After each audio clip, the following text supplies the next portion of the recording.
Okay. Thank you, Jennifer. Good morning, everybody, and good afternoon. I'd like to welcome you to the Retail Best Practices Zoom session. I'm David Boyd with Boyd Commercial CORFAC International in Houston, Texas, and I'm the 2024 president of CORFAC.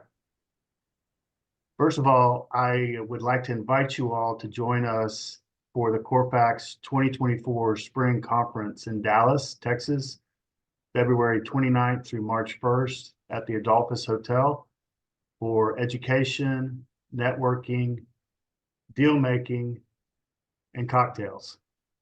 You can register on the CORFAC website. All the information's there. We currently have 110 attendees registered, and we expect quite a few more.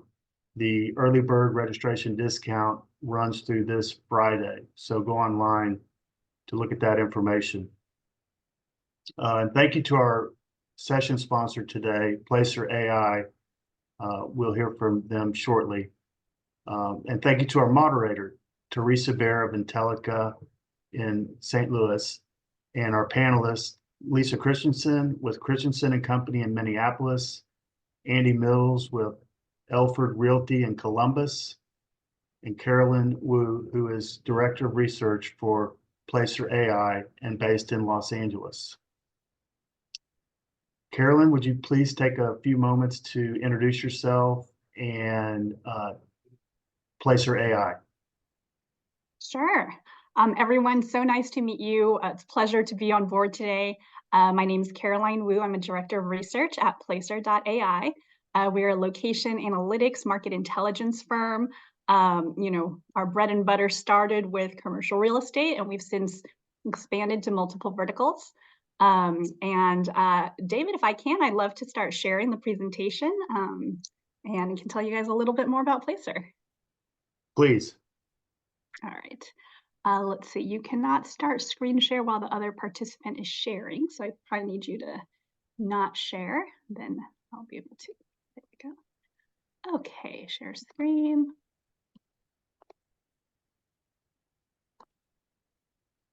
Okay.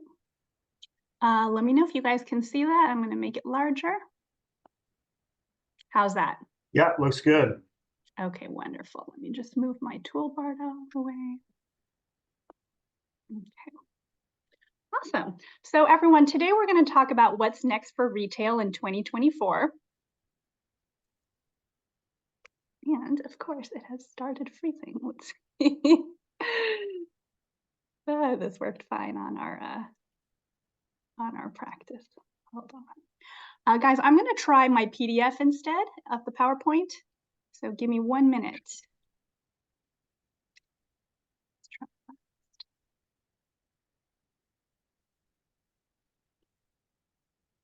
Take your time. If you need me to share too, I can always do that, Caroline, if you need me to. Okay, let's see if does this work. Let me try to put it on the large screen.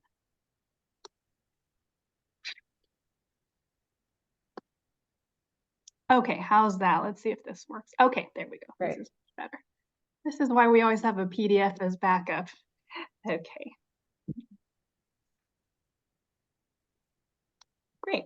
So today we're just going to talk a little bit about who Placer is. I'm going to give a 2023 recap so we can take a look at how different categories fared in 2023. Next, we'll take a look at some markets where people are moving to and back. I'm sure all of you are very interested in what's going on with return to office. And then lastly, we'll do 2024 outlook and give you a sense of a couple brands and sectors to watch out for in 2024. And then we will be moving on to Q&A, where Teresa will be taking some of your questions for the panel.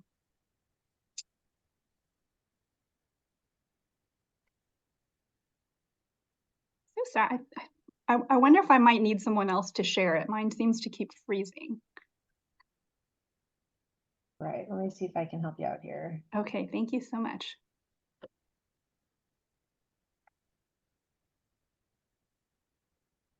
Let me stop my share. Okay. Thank you guys for your patience.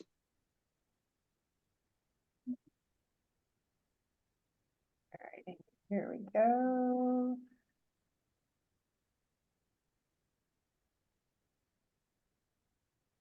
Okay, that looks like it's working. Thanks so much, Sharitha. You're All right, welcome. so if we could go on to the next slide, hope you don't mind being my Vanna White. Perfect. I think. There you go. Great. So I'll talk a little bit about how Placer works. We have data on any location in the domestic US. We use mobile data. It's anonymized. We have tens of millions of mobile devices as part of the data set that we have based on our panel. And basically we have the data normalized, we have it debiased. We also compare it to some ground truth data that some of our clients have in order to get this information. And as a result, we can actually track how people are moving in aggregate, where they're going to in terms of shopping centers, in terms of grocery centers, pretty much anywhere in the United States. Next slide, please. So this is kind of a snapshot of some of the charts that you can find in Placer. We will tell you about the customer demographics of a given trade area. We can tell you how often someone is visiting in terms of their visiting frequency. The one people are most interested usually is, of course, traffic and variance. So you can see actually how you're trending in terms of traffic. We have things as detailed as visitor journey up there at the top, where we can tell you where someone went pre and post to a particular location. And then we have some, specialized analyses as well, such as void analysis, site selection, cannibalization, all very relevant to real estate and trying to understand, what might be a perfect tenant for your shopping center or where to perhaps locate one of your restaurants. On the next slide, this is just a snapshot of some of our logos. Like I said, CRE really was the bread and butter that Placer started in. You'll see some pretty well-known logos there. We've also expanded to a lot of different verticals. Retail is a big one. Civic has become increasingly important as we work with tourism bureaus and economic development. But basically, there are so many useful applications for Placer across multiple verticals. And then on the next slide, just a little bit, I know you guys want us to touch a little bit on AI. So this gives you a little bit of a hint of all the different things that Placer can do. You can put traffic pins, you can geofence, a shopping center, you can put multiple centers together to create a chain. So one of the things we do at Placer for our clients is we can, take a brand and basically geofence all those locations and come up with a chain definition. We can also put various chains together to do a category definition. So those are some of the things that I will be getting into and sharing some of the data with you. So on the next slide, we'll do the 2023 recap. So these are some of the categories we saw that did well in 2023. Obviously, there was, some situation with inflation for people, thus, hitting their budgets. So we found that categories that, promise value did quite well in 2023 compared to the prior year. Beauty has been a real superstar this year. We've seen, Sephora and Ulta doing really well and just a lot of emphasis on wellness. And then we've seen superstores and discount dollar stores and grocery stores also doing well. Dining here we see at 2%. And then Q4 2023, there was a little bit of a dip compared to last year.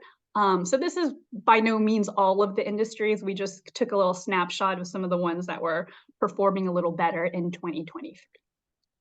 On the next slide, here's a little bit of a breakdown of the dining category. So here we have coffee, we have QSR, we have fast casual. We see that compared to the year prior, they're up a little bit, in the 1% or so, although did not have quite as much of a following for Q4 2023 compared to the prior year. And then on the next slide, we looked at a couple different brands to see how they were doing. So we looked at the pizza versus chicken wars. When we were sort of discussing prior to this panel, we heard that that would be of interest to many of you. So what we did was we took a look at our brands and what Placer can do is, like I said, we geofence the specific location and then we aggregate them all together to create a brand chain.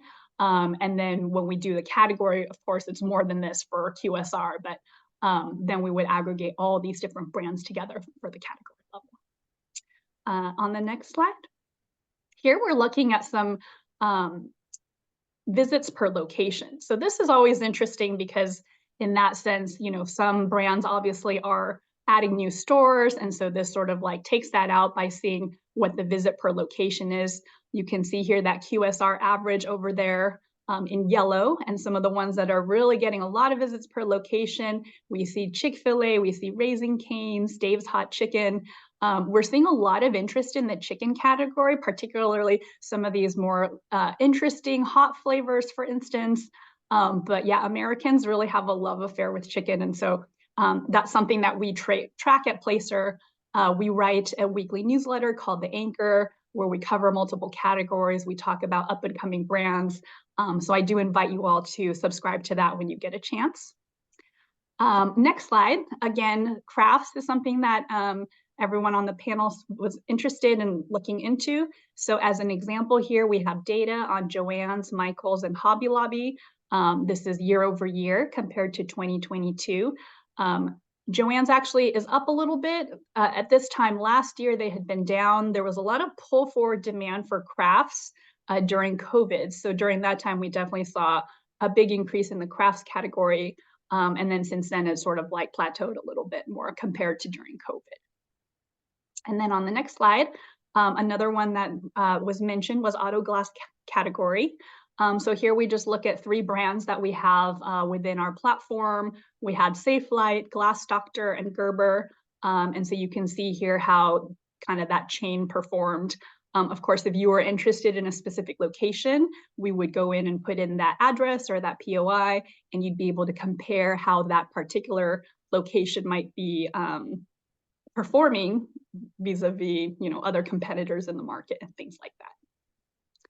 Okay, on the next slide, we're going to talk about markets, migration, and return to office, which is such a huge topic with all our clients.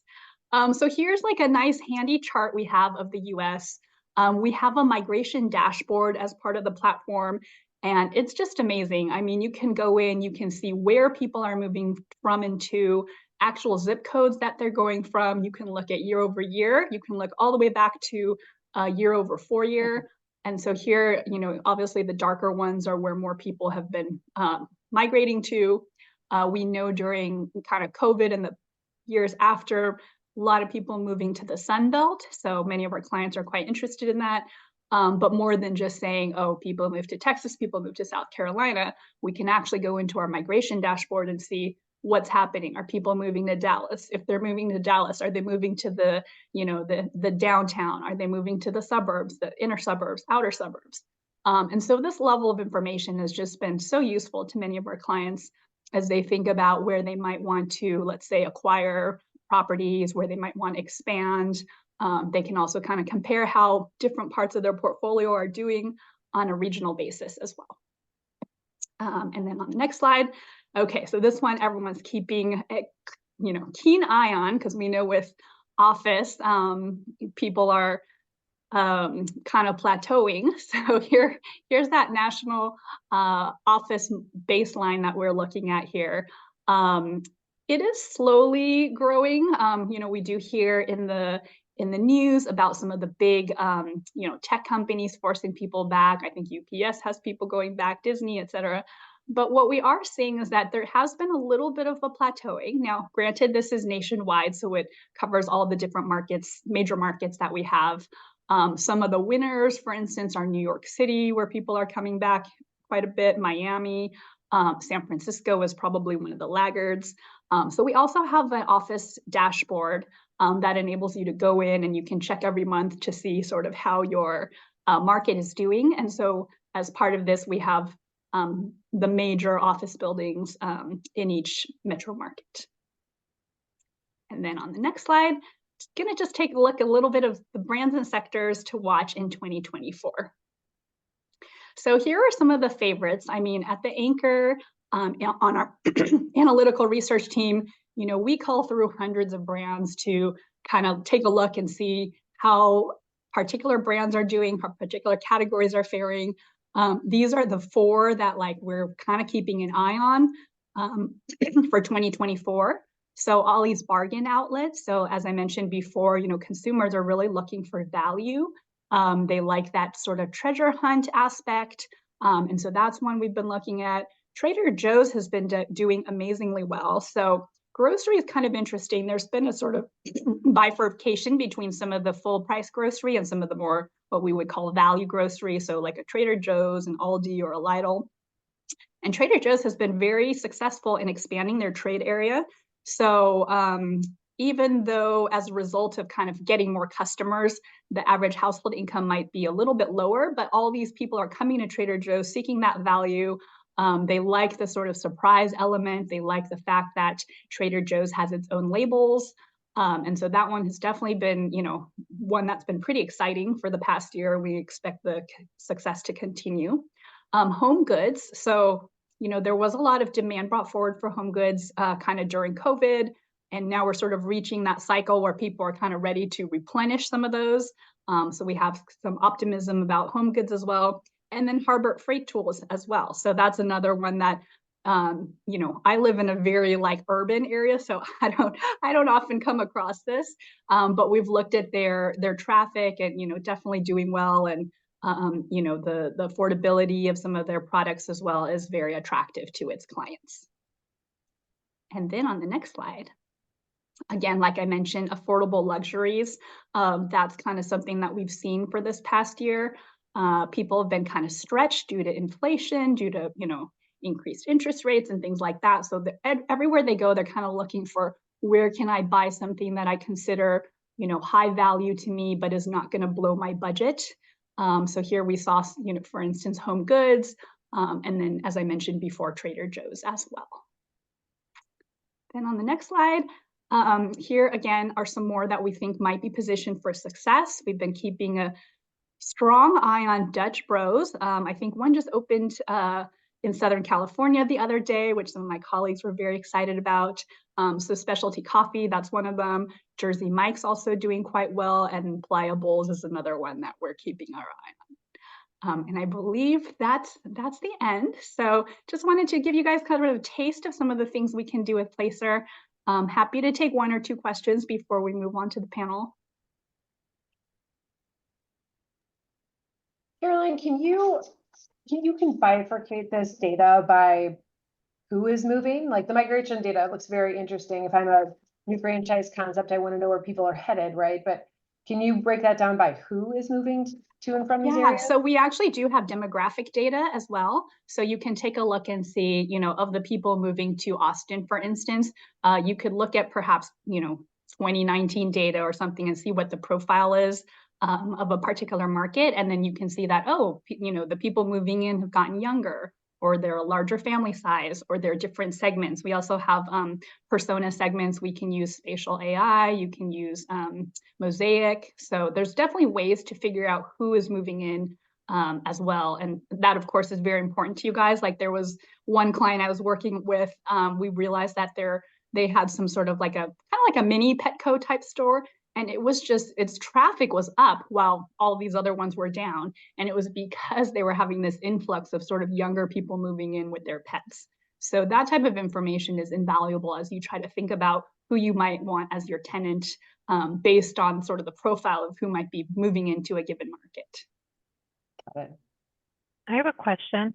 You had mentioned that the Placer offers the ability to analyze who would be a good tenant based on the address or the location, or where is a good location for your tenant. Is there any way you can show us how to utilize that tool? Yeah, I think I could do it probably on another separate call. I know we had mentioned there's a lot of data we have. And so how this works, this would be called void analysis. And you can actually go in, and on the left-hand side, there's a bunch of filters where you can say, do you want like a comparison that's in state, out of state? Do you want it to be sort of stable, growing at 10%, growing at whatever percent? And then what Placer does is we'll take a look at certain markets and find ones that are kind of similar in profile and show you different types of brands that are doing well for that type of market. So it might be that, let's say you don't have a Sweet Green or something, like we have a lot of those in LA. and you're in a market where, you know, people are very health conscious or, you know, interested in that type, it will actually scour all the different brands that we have in the US and give you an example of, you know, a similar brand that might do well in your market, given sort of the profile of your market. So I'd be happy to set up a separate call on this if anyone is interested. But that service or that feature doesn't allow you to determine like what's around that area and that this is lacking in that area specifically, or? Oh, that is what it does. So it says, okay, it gives it a score and says this one would be a 95% fit. So for any given market, you know, maybe this particular type of nail salon that they have across the country would be a good fit. Or if you want to just stay in state, it might say, oh, this barbecue restaurant is a good fit for this market because it's performing very well in a market with a similar profile. And Placer is a sponsor at our conference in 2 weeks, so they'll be there and you can ask them questions and get demonstrations and Yeah, our demo team is amazing. I mean, they're just so on top of it, and you can ask them what questions you have. And actually, like, you know, let me know ahead of time if you have specific questions or POIs, and I can probably reach out to people on our biz dev or account exec team and, you know, see if it's in there. Right. Caroline, thank you so much. I do have one last question. You can make it a quick one, but we do have a lot of people that represent tenants. Can it do the converse where I know you can look at a market and see what's missing? Can you go out, say, to the United States and say, where do I put my car wash or my Pizza Hut? Like, yes, what area is missing one of us? Absolutely. It definitely works both ways.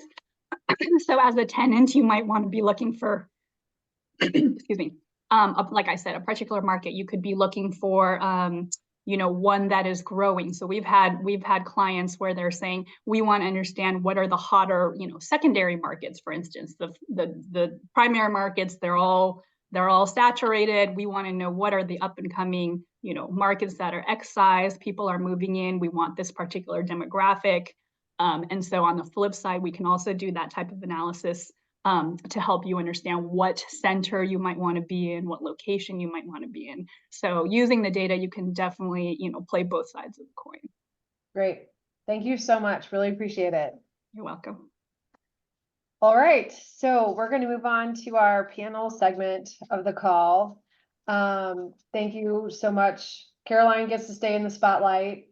Andy Mills and Lisa Christensen will be our panelists today. So just want to kick this off with the question of the hour, which is, with retail being so tight these days, how are people finding space? How are we getting this done? So I'm going to kind of pick on somebody to call out first. Lisa, you want to tackle this one first? Sure. Yeah, we are seeing helping our clients get educated about the market, and they're having to be a little bit more flexible. Some of them are increasing the budget that they're willing to spend. Some of them are changing their store sizes. Looking, you know, we've got people kind of looking for tenants that potentially may not be doing quite as well and maybe struggling, and we've sent in LOIs on spaces that could potentially become available but aren't available today. So we've got a lot of different strategies that we're using to try to find space. It's not easy out there. That's what we're hearing too. Andy, is that consistent with what you're hearing? Yeah, it's pretty consistent, I think, for Columbus too. So it feels like a lot of the stuff we're doing right now is really just helping clients evaluate existing locations that they have. There's still a pretty strong sublease market out there. So for locations that aren't as great for some tenants, we've actually found ways to actually free up some extra cash and capital. Prices in our market are really the thing that is tough. And so when second generation space comes on the market, it tends to go extremely quickly, whereas most of our first generation space is in mixed use projects where a landlord and a tenant can actually come to some agreement on, you know, what a TI should be or what it's going to cost them in this market, especially given kind of where lenders are as well. So great. Caroline, anything to add from the Placer side of things? Yeah, I would say just kind of as an addition to what I was saying before, The tool we have to help you kind of decide where to go is called site selection. So like I said, there's void analysis and then there's site selection. So that might be something that you might be interested in seeing a demo on or speaking to someone at Placer about. Right. So just a question about the site selection. Is that actually identifying vacant opportunities or potentially vacant opportunities, or is that just simply looking at where that retailer would be successful vicinity wise? I believe it's more the second. I would have to check, but I know we have a lot of partnerships with different companies that would, give you like specific data on the location. I know we've just added a product where, you can find out contacts for a location, things like that. So let me find out more and I can get back to you on that. Thank you. Great. Okay, so next question is, and I feel like I'm in a unique position to say this because I'm not a broker. But the brokers always get blamed, right? Like your clients come to you to find them space, and when you can't find it, it's your fault that the real estate doesn't exist. So what are we doing, or what are you doing to educate clients to say, this is not just because we aren't working hard? How are you getting in front of them and how are you educating them? Andy, you want to start this one off? Yeah. I mean, I think, we've always used other, analogous situations, properties. You talk through like, this property went on the market. Here's who was interested. Here's who eventually went there. Here's the structure, whether that be free rent, TI, you name it, final rent they're paying. I think it's really just having more of those in-depth conversations where you have to give them true concrete scenarios of analogous properties and situations to help them kind of understand, the market and what you're telling them. And in our market like that really, it just depends. Like your clients typically are the ones that know essentially what they're going to do from a sales perspective. And so you're really just evaluating your occupancy cost at that point. And so some of them are truly just sitting here saying, pencils down, like we just can't do anything right now because where the market is doesn't make sense. We have some clients that are truly just chasing second generation space. We represent a concept called Ford's Garage that's based out of Florida. They're a 7,000 square foot, sports bar. We've made 9 offers on properties that are second generation. We just had a bunch of O'Charlie's close in the market. They have finished second or third in any of those scenarios, with the lowest rent for any of those properties starting at 40 net, $0 in tenant improvement allowance, which is really hard for them to justify from a sales perspective. So,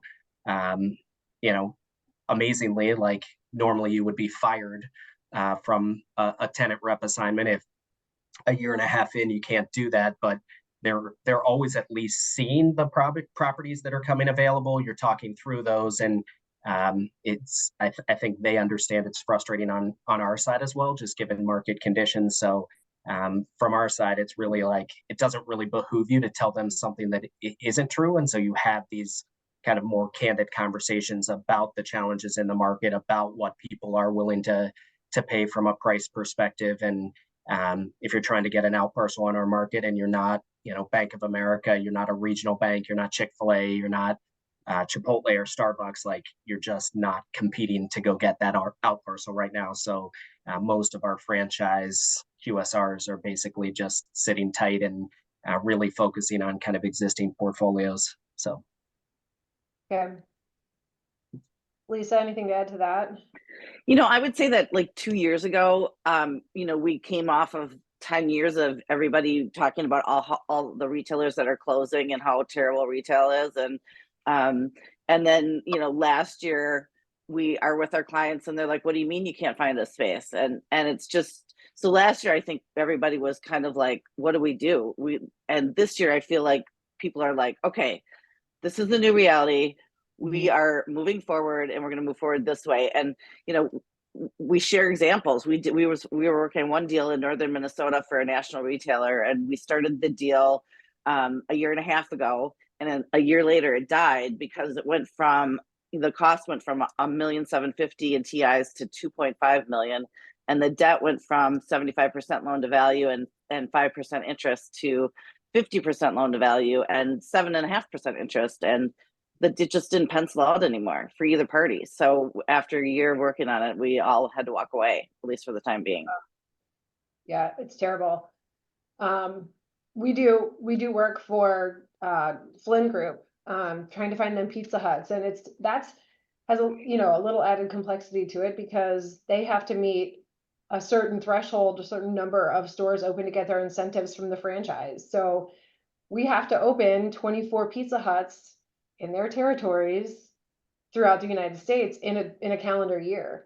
I mean, the real estate doesn't exist, or the stuff that does is crap, or it won't pencil because it's too expensive. It's a really tough spot to be in. And I think the challenge for the team that does this is, proving that to the real estate director that, sits at corporate and isn't out doing the real estate day to day, and might not understand how difficult this market is. And it's not just that we're not working hard enough. So I know we try to throw a bunch of data at them from any resource we can find, ICSC or even Cushman & Wakefield or CB, just pulling down those reports and sharing them with clients, we found has been really helpful. Well, Teresa, I think to that comment, obviously we're all independent firms, and Jonathan loves to post that CORFAC's the safe choice, which we all obviously buy into, but the pushback a lot of times, but from some of these real estate directors is really, they can't get fired by hiring a CB, JLL, Colliers, Cushman, who then don't go find the opportunities they can when they hire an Alford Realty.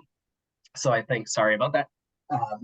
I think that's a big challenge, just in general, that we're constantly facing. That being said, we've picked up some good key retail clients that we're not really seeking out because of the fact that some of those groups really either have not found them sites, or they have so many of the same type of use requirement that they're not actually presenting all sites to all clients. So they're picking and choosing what sites they want to put in. So they'll have 4 morning drive-through uses, or 4 lunch or dinner uses on a QSR side, and 3 of those guys may never see what that actual opportunity is. So we've picked up a few of those assignments just from the standpoint of our differentiator is really we try to not have conflicts of interest with clients. Right. So again, I think to Jonathan's continued push of how we promote CORFAC and how we promote each other, I think that's one way in this market, especially when it's tough, that you can actually promote our network a little bit easier and better, and people are willing to take that chance, especially if they've had a bad experience not seeing certain opportunities from some of the larger groups. Right. I totally agree. I came from Cushman & Wakefield, where they had hundreds of clients and teams out searching for the same type of real estate in these markets. We obviously don't have that problem of hundreds of clients, but those clients still need servicing. And as a group, and this is a great segue into one of our other questions for the panel, but how do we as a group get our name in front of those clients who need that support, and they're just used to going to the big 3 because that's where all they know, instead of coming to an independent that can service them nationally? We might not be able to solve it on this call, but how do we get in front of these retailers or restaurants that need services? Yeah, great. I know, difficult to answer, but great question. So looked like you were looking at Lisa. I love it. Well done, well, Teresa. I was thinking about what you talked about the other day about, tell us a little bit more about what you do and how that could help us get connected to these retailers in a more in-depth relationship.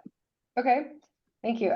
So for those of you who don't know, at Intellica, we do have the corporate services clients. So we have a handful of clients that we do all of their transaction management across the country. So we're going out sourcing local brokers, and we're essentially functioning as, the corporate serviced outsourced real estate team.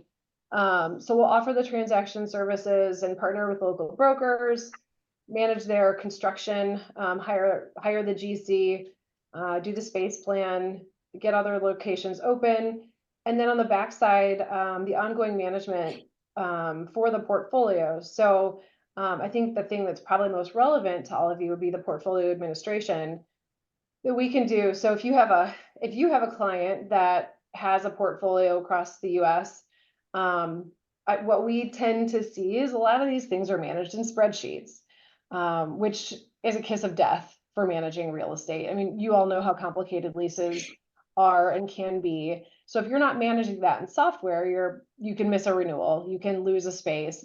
It's a dangerous way to manage it. So what Lisa and I were talking about the other day was partnering up, because we have this service and we have the infrastructure and the software, partnering up with other CORFAC groups who have tenants, maybe retail, maybe restaurant, could be office or industrial, that might need these services. It's a better offering for you because then you get to kind of get first dibs on all of their transactions that are coming up as far as commissions. We don't dip into commissions, and we can do a revenue share. So I'm trying to get this message out within CORFAC now, and I'll hopefully be able to talk about it at the conference quite a bit, but really making it a stronger offering for all of our clients that'll benefit both sides of that deal.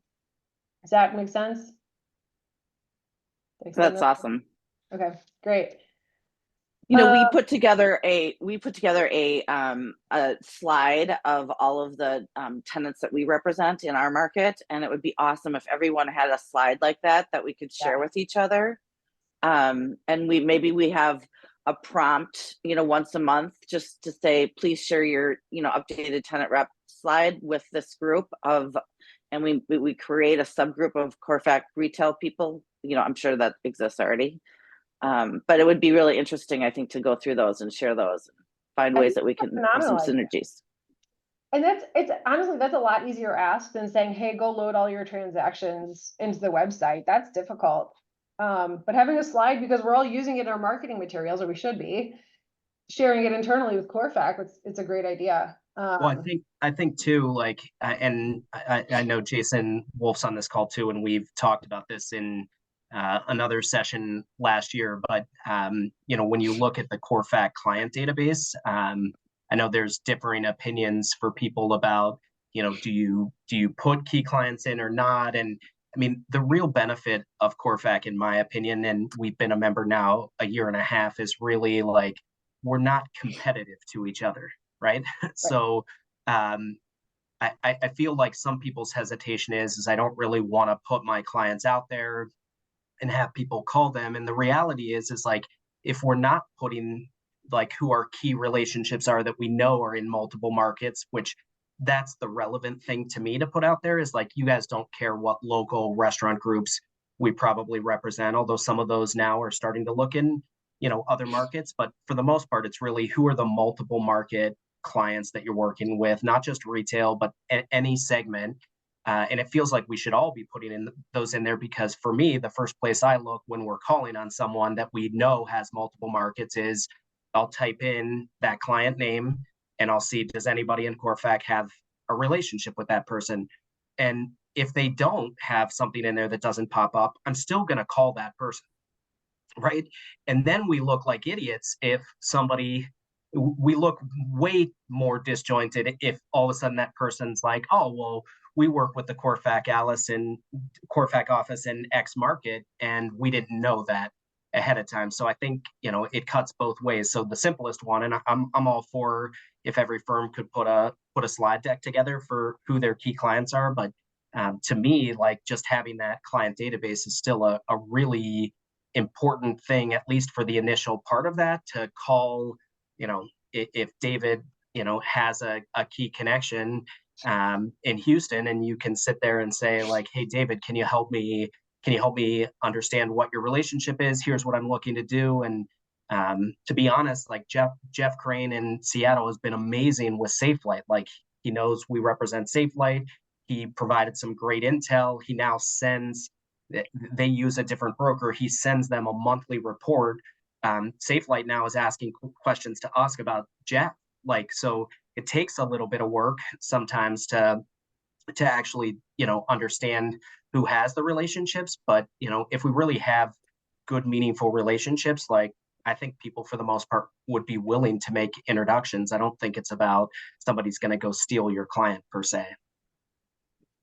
Absolutely. I also think it would be interesting to have a hit list, like even at the convention, for us to have a hit list of retailers that we want to go after as an organization. And, you know, if there was a group of folks that, you know, we had a specific pitch deck that was, you know, CORFAC and what we can do nationally, it would be interesting to put something like that together. We should explore, you know, just coming up with a list of who we think we could pitch as a group. We'd be much stronger going in representing, you know, people all over the country and with different services and skill sets to be able to try to get that business for the whole organization. Absolutely. Jason, you had your hand up. Yeah, sorry. So I wouldn't be doing my job if I didn't speak up. So hey, everybody, great to see you guys. Andy, thanks for the shout out. So one of the things that I have found effective and I try to promote in our firm is, if I know we all can be better about uploading our contacts into the CORFAC system of clients, and I know some of mine are on there. Using the app, I have found to be very effective, and you can touch 800 people really quick and say, you know, who has a relationship with Safe Like Glass, or who has a relationship with Pizza Hut, and you'll immediately get 5 responses back from, you know, across the country.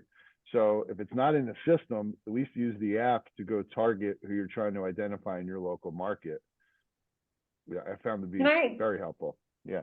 Okay. Can I ask a clarifying question here, Jason? When you say use the app, and I'm sorry that I should know this, what app are you talking about? Is there a CORFAC app? I should know this. So I guess I'll continue here. There's an app, and Jonathan and Jennifer and Diane can educate everyone else, but if you go to the App Store, just type in CORFAC. Yeah. Okay. And everybody on the call, please, everybody on the call, please go to CORFAC. Yeah, it is a great tool. App Store. It's at your fingertips.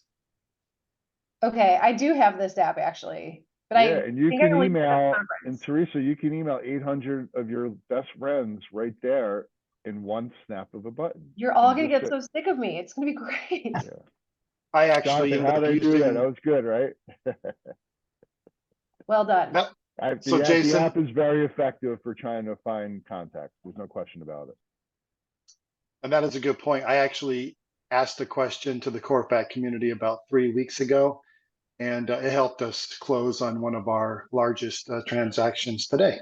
So yeah, that is we were trying to get a hold of a broker out of California, and we couldn't figure out how to get a hold of them. And so we sent out does anybody have a relationship with the brokerage or the broker? And some people did. So they got us in touch with them. So it's very useful, very helpful. Excellent. I love hearing those stories. Okay, so we've already touched on a little bit of what we can do through the CORFAC network. I did want to point out, for anyone who might not be aware, CORFAC is going to have a booth at ICSC in Vegas in May. So if you'd like to use the booth or whatever, get in touch with Jonathan. He's in charge of all things ICSC. I know we have 9 firms signed up already. I will be there along with some other folks from Intellica. And it's a good spot, or at least it was last year. Do we have the same spot this year, Jonathan? Same spot. Okay. Yeah. It's great. I didn't have to fight for a table or anything. It's awesome. I know. I think people just talked to me because they wanted to sit down. Yeah. I mean, coming from one of the big firms, I mean, you had to fight. I mean, dog fight for a table. It was crazy. Okay, so is there anything else? Andy, Lisa, Caroline, I know you're not technically in the CORFAC network, but is there anything else that the CORFAC network can do other than keeping this communication open, tracking clients, anything else we can do to help kind of grease the wheels for retail? I mean, I think all of the suggestions that Phil and Jason talked about are obviously great as well. I think, you know, attending conferences and talking to people still the old school way is still extremely beneficial in my opinion. So I love getting together twice a year and having the chance to talk to people as well. Great. Eric. I mean, coming from a market intelligence background, I would say the more, you know, information you can give them with your POV, that's always helpful. I mean, we work with a lot of our clients who are trying to get sort of that leg up by saying, here's what we know about your market, here's what we know about the trade area, et cetera. So it's always good to come in prepared with, you know, backup data about sort of what you're trying to do, and show that you really understand sort of what some of their challenges are and how you can help your client. Great.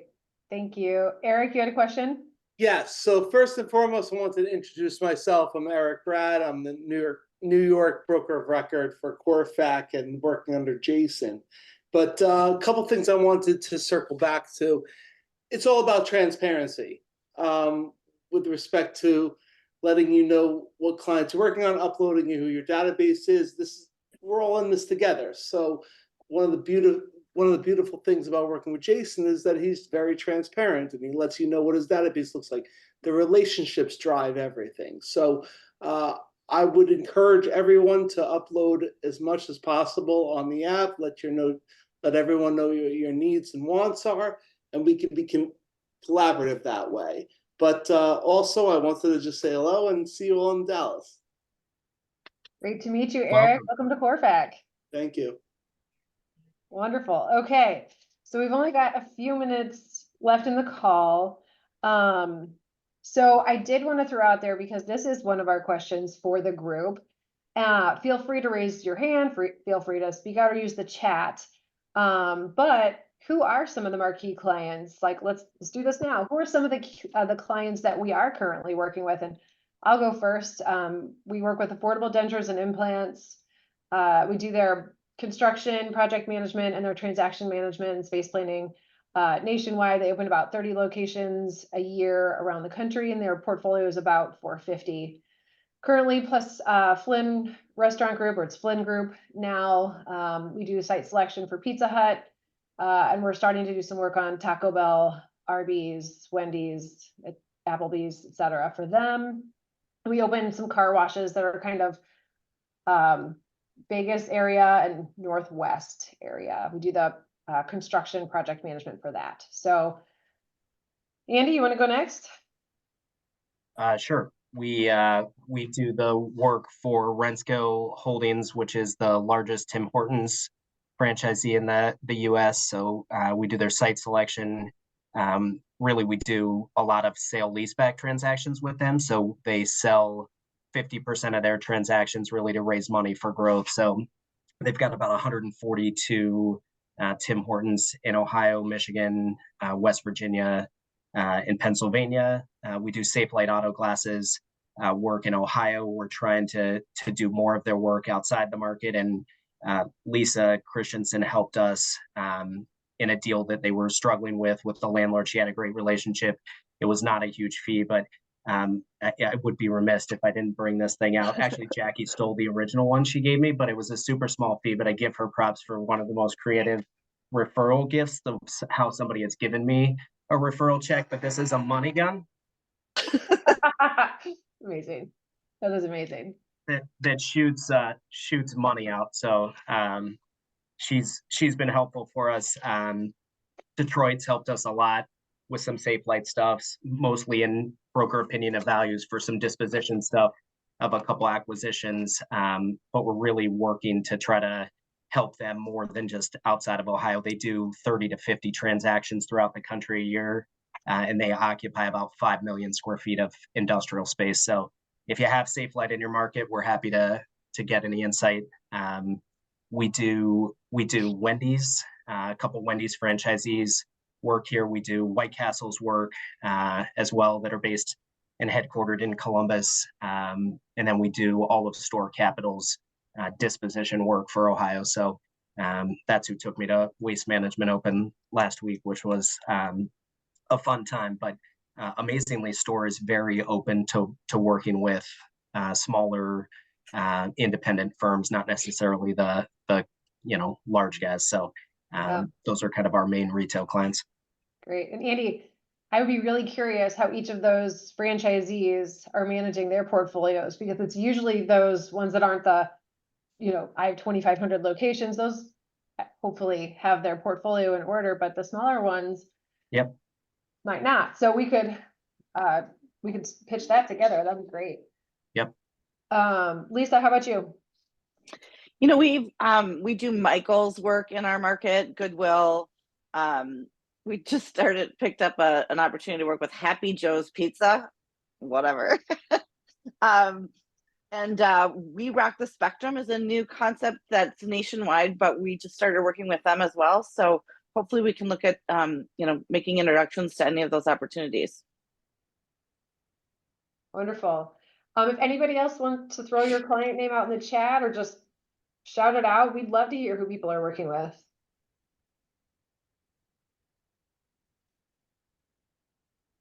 So many shy people in One of CORFAC. my clients, I shared with a couple, I don't know if they move forward, but Turfit has acquired space like all over New Mexico, Texas, California, Utah, Nevada. And that's retail space and industrial space, flex space. I just recently started working with DBAT, which is a baseball, softball facility. They're going to be working with me to obtain 4 spaces, 15,000 to 20,000 square feet in Las Vegas. But they have asked me about other markets, so I'm still just in the initial phases of that relationship. So as I gather more information, I can share that and see what other markets they're interested in. Great. Wonderful. Okay, well, we are just about out of time. So does anyone have any other questions or anything else they'd like to hear from the next panel, or things they'd like to see or hear or talk about?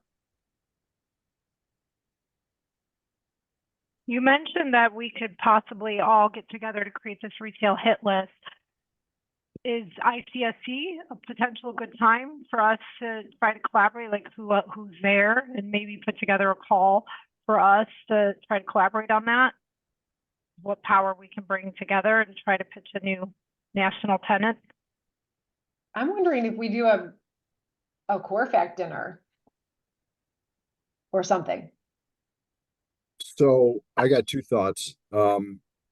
We are doing a deal making session in Dallas, and we always have specialty roundtables, and one of those will be retail. So that's an opportunity to get the ball rolling, and then doing something at ICSC as well as a follow-up to that would be great. We will have a CORFAC dinner like we always do at ICSC on Sunday night. It won't be, well, I guess in a sense it will be retail specific, but that's another opportunity. Great. Thanks, Jonathan. Yep. Okay, I think we've got some good marching orders going forward, but I think that does it for our content for the day. Thank you everyone for coming. Jonathan, you want to close us out? Just thanks everybody for being here. We had about 31 people. Most of those hung around to the end. That's good. And just appreciate everybody for being part of this organization. Jonathan, one last question that we can talk about on the side is, and Teresa, your idea is great, is what it would cost to do a happy hour at the end of one of the days, like Monday, especially in our booth. Yeah, I've never really looked into that.